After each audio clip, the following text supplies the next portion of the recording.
সকলোকে নমস্কাৰ জনাইছোঁ। মই বাসুদেৱ বাৰৈ স্বাগতম জনাইছোঁ মোৰ ইউটিউব চেনেল বাসুদেৱ বাৰৈলৈ।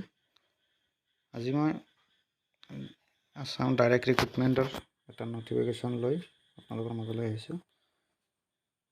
মোৰ চেনেলত এইবোৰ ভিডিঅ' পাই থাকিব। আসাম ডাইৰেক্ট ৰিক্ৰুটমেণ্টৰ নটিফিকেশ্যন, নতুন নটিফিকেশ্যন আৰু কিছুমান ক্লাছ পাই থাকিব। গতিকে আপোনালোকে মোৰ চেনেলটো চাই থাকিব আৰু ছাবস্ক্ৰাইব কৰি থ'ব, যাতে পিছলৈ ভিডিঅ'বোৰ দিলে আপোনালোকে সোনকালে সকলোতকৈ আগতে পায়। এতিয়া আৰম্ভ কৰিছোঁ।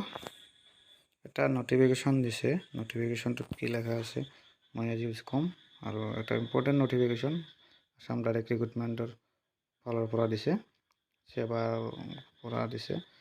যিহেতু সেৱাই পৰীক্ষাটো কণ্ডাক্ট কৰিব, তো নটিফিকেশ্যনটো দিছে কেই তাৰিখে? 8 তাৰিখে, 8 জুন 2022।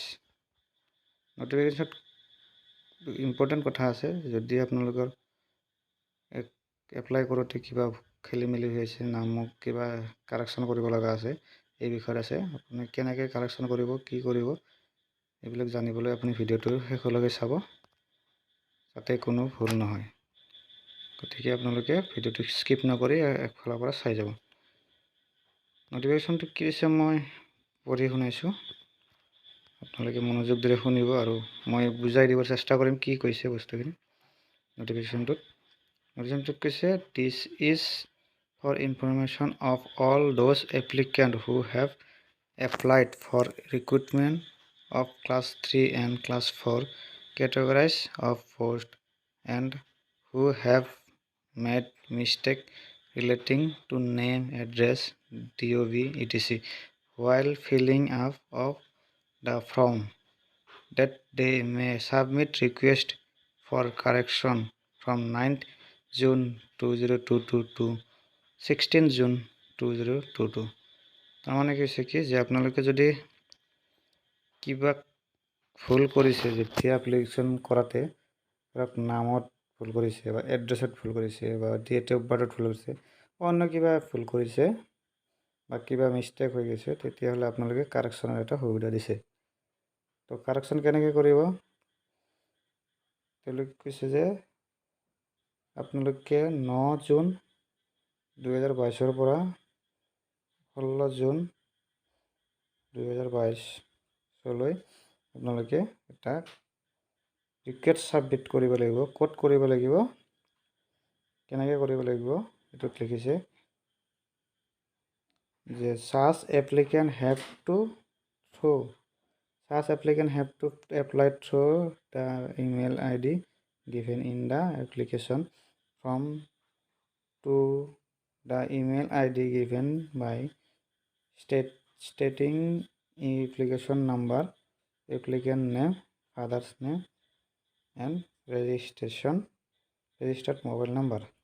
তাৰমানে কি কৈছে, আপোনালোকে যেতিয়া এপ্লাই কৰিছিল, তেতিয়া আপোনালোকে যিটো ইমেইল আইডি দিছিল, তাৰে পৰা এটা মেইল পঠাব লাগিব। ক'লৈ? এটা ইমেইল আইডি দিছে তলত, মই দেখুৱাই দিম পিছত। তালৈ কি থাকিব লাগিব, তাত আপোনালোকৰ এপ্লিকেশ্যনটোত কি থাকিব লাগিব? এপ্লিকেশ্যন নাম্বাৰটো থাকিব লাগিব, এপ্লিকেণ্ট নেম থাকিব লাগিব, এপ্লিকেণ্ট ফাদাৰ্ছ নেম থাকিব লাগিব আৰু ৰেজিষ্টাৰ্ড মোবাইল নাম্বাৰটো সেই ৰিকুৱেষ্ট যিটো পঠাব আপুনি তাতে থাকিব লাগিব, কম্পালচাৰিলি থাকিব লাগিব। তেতিয়াহে আপোনালোকে গম পাব যে কোনে পঠাইছে, কি কাৰেকশ্যন কৰিব খুজিছে। এতিয়া NB এটা দি দিছে, এইখিনি কথাই যে আপোনালোকে যিখিনি mobile application number, applicant name, father's name আৰু ৰেজিষ্টাৰ্ড মোবাইল নাম্বাৰ, এইটো মণ্ডেটাৰী হয়। যিটো কাৰেকশ্যনৰ কাৰণে এইটোত মণ্ডেটাৰী হয়। তো এপ্লিকেশ্যনটো ৰিকুৱেষ্টটো ক'ত পঠাব আপুনি? ইয়াতে দিছে, ইমেইল আইডি এটা দিছে, ইয়াতে পঠাব লাগিব। State level help desk @gmail.com। কেতিয়ালৈ পঠাব লাগিব? 9 জুনৰ পৰা 16 জুন, মনত ৰাখিব। 16 জুন লাষ্ট ডেট, 16 জুনলৈ আপুনি পঠিয়াব লাগিব। তাৰপিছত পঠিয়ালে আপোনাৰ কোনো ৰেছপন্স নিদিব তেওঁলোকে। গতিকে আপোনালোকে যদি কিবা কাৰেকশ্যন আছে, তেতিয়াহ'লে 16 জুনৰ আগত কাৰেকশ্যনটো কৰি ল'ব। ইয়াৰ পিছত কিন্তু কোনো চান্স নাপাব। ক'ত এটা ইমেইল পঠাব দিছে, ক'ত ষ্টেট লেভেল helpdesk@gmail.com। এইটোৱে আছিল ভিডিঅ', আৰু এনেকুৱা ভিডিঅ' পাই থাকিবলৈ মোৰ চেনেলটো ছাবস্ক্ৰাইব কৰক।